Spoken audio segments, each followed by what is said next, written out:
Bismillahirrahmanirrahim. Assalamualaikum warahmatullahi wabarakatuh. Naltaqi limarratin ukhra لتعليم اللغة العربية ونحن إلى الدرس الثامن.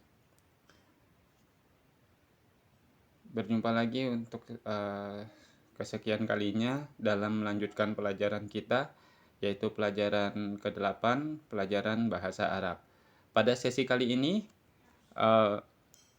akan kita bahas tentang al-adad. Al-adad artinya adalah bilangan atau bilangan untuk menghitung.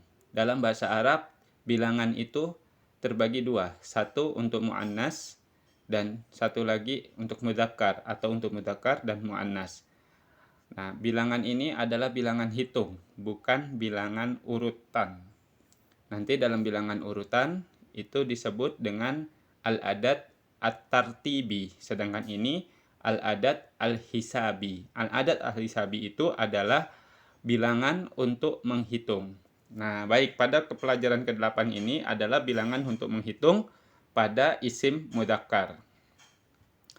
Wahidun, satu, ithnani, dua, salasatun, tiga, arba'atun, empat, khamsatun, lima, sittatun, enam, sab'atun, tujuh, samaniyatun, delapan, tis'atun, sembilan, asyaratun, 10. Ini bilangan dasar yang harus dan wajib kita hafalkan.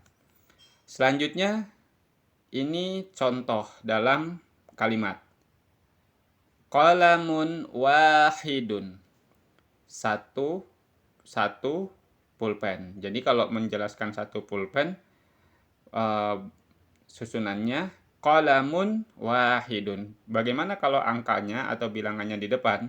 Maka wahidul qalami. Nah, nanti artinya beda. Bisa jadi salah satu atau satu dari pulpen, atau satu pulpen tapi nanti bukan wahidun qalamun tapi qalamun wahidun. Kemudian qalamanisnani, kalau untuk dua qalamanisnani. Nah, kalau tiga salah satu aklamin. Perhatikan bentuk tunggalnya atau mufrad, namanya mufrad. Bentuk mufradnya itu qalamun. Musannanya atau bentuk untuk dua itu qalamani. Jadi qalamani itu dua pulpen. Qalamun itu kan pulpen. Qalamun itu menandakan satu, qalamani dua, salah satu aklamin. Salah satu aklamin. Nah, dari qalamun bentuk jamak atau tiga itu menjadi aklamin. Poinnya di sini adalah dalam bahasa Arab bentuk tunggal atau mufrad atau singular itu ketika menjadi menunjukkan dua benda, maka bentuknya menjadi qalamani, ada tambahan alif dan nun. Ini disebut dengan musanna. Ini disebut dengan musanna. Nah, kalau ini disebut dengan mufrad.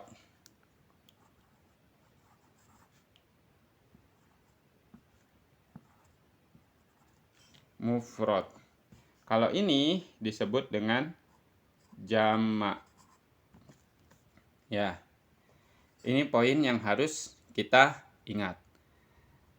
Bentuk tunggal, bentuk ganda atau dua, bentuk jamak. Jamak dalam bahasa Arab itu bukan lebih dari satu, tapi lebih dari dua. Kalau bahasa Inggris lebih dari satu, masuknya jamak. Kalau bahasa Arab itu lebih dari dua. Nah, ketika dia berbentuk jamak dalam benda, misalnya isimnya atau bendanya mudzakkar, maka bilangannya berubah menjadi muannas. Misal kolamun, kolamani, aklamun, maka ketika ada 3 pulpen, bilangannya ini bukan salasu, tapi salah satu aklamin. Nah, ada menjadi muannas.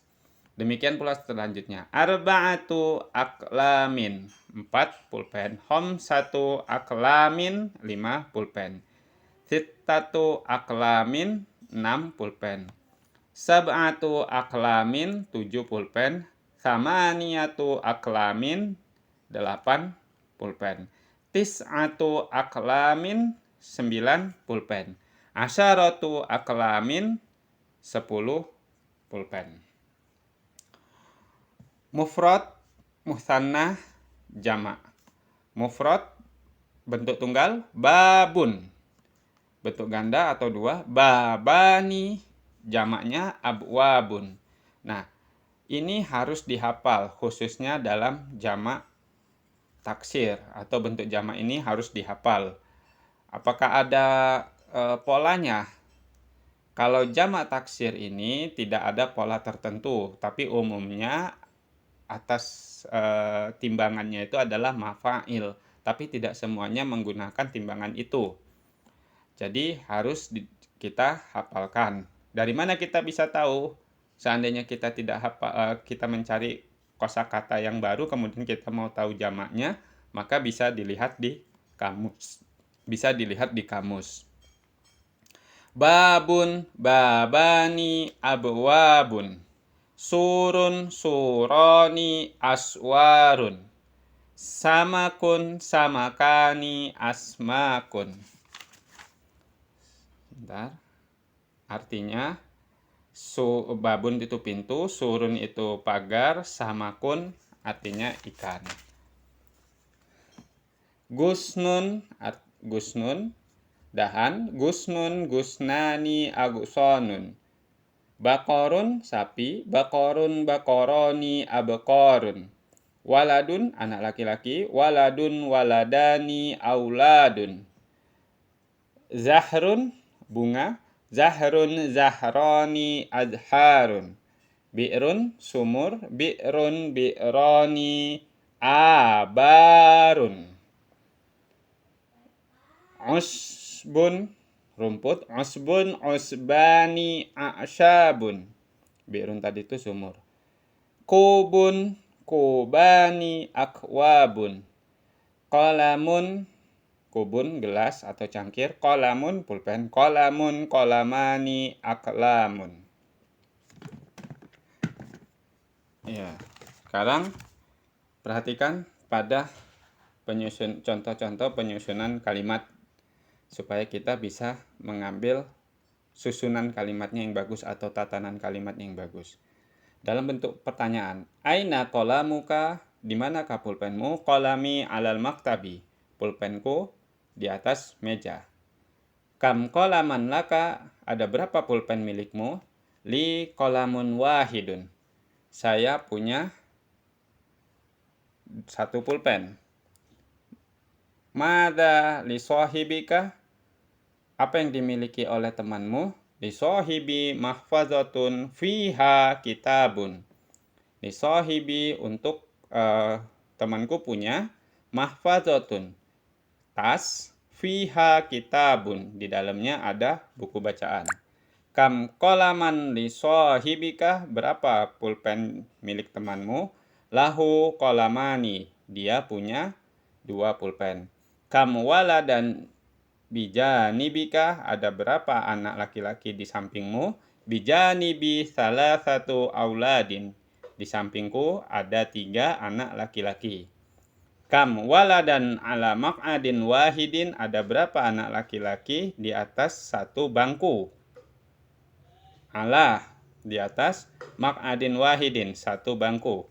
Alaihi arba'atu auladin, di atas bangku itu, hi di sini kembali ke bangku, maq'ad. Alaihi arba'atu auladin, di atasnya ada 4 anak laki-laki. Hal li ummika hizanatun, apakah ibumu punya lemari? Naam, laha hizanatun, iya, dia punya lemari. Perhatikan, laha di sini untuk muannas, itu muannas.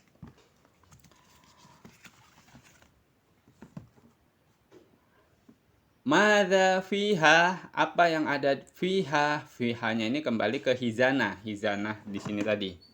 Hizana. Kembali ke hizana. Kemudian madza fiha, apa yang ada di dalamnya? Di dalam lemari. Fiha akwabun, di dalamnya ada banyak cangkir atau gelas. Kam kuban fiha, ada berapa gelas di dalamnya? Fiha asyaratu akwabin, di dalamnya ada 10 gelas. Hunaka baitun, di sana ada rumah. Lil baiti salasatu abwabin.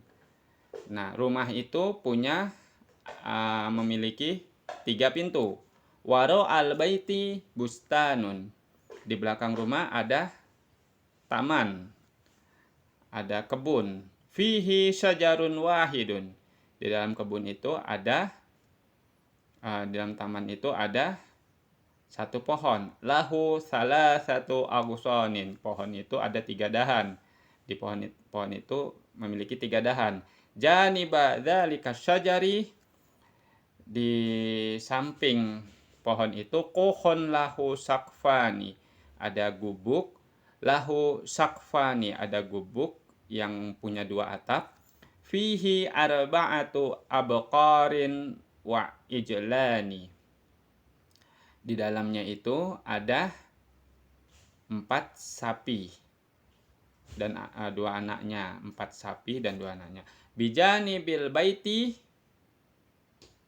di samping rumah. Matbahun, ada dapur. Bainal matbahi wal bustani bi'run, di antara dapur dan kebun ada bi'run, ada sumur. Wahammamun, dan kamar mandi. Fil hammami birkatun, di dalam kamar mandi. Birkatun, ada bak mandi. Bijani biha hanafiyatun, di sampingnya ada keran. Ala haitil hammami raffun, alaihi sobunun. Ala haitil hammami, di temboknya kamar mandi. Raffun, ada rak. Alaihi sobunun, di atasnya ada sabun. Wa firjaunun, sikat gigi. Wa ma'junun, dan pasta gigi. Wa ma'junul asnani, dan pasta gigi. Waro al hammami, di belakang kamar mandi. Haudun, ada kolam. Lil asmaki, kolam ikan, kolam untuk diisi ikan. Asmak ini berarti jamak min samak, berarti kolam untuk ikan-ikan. Demikian pelajaran tentang bahasa Arab ini. Pada pelajaran ke-8, apabila ada pertanyaan yang mau ditanyakan, bisa dituliskan di kolom komentar. Sebelum saya akhiri, saya sarankan untuk melihat video ini dari sesi pertama agar bisa relate atau nyambung dengan pelajaran saat ini.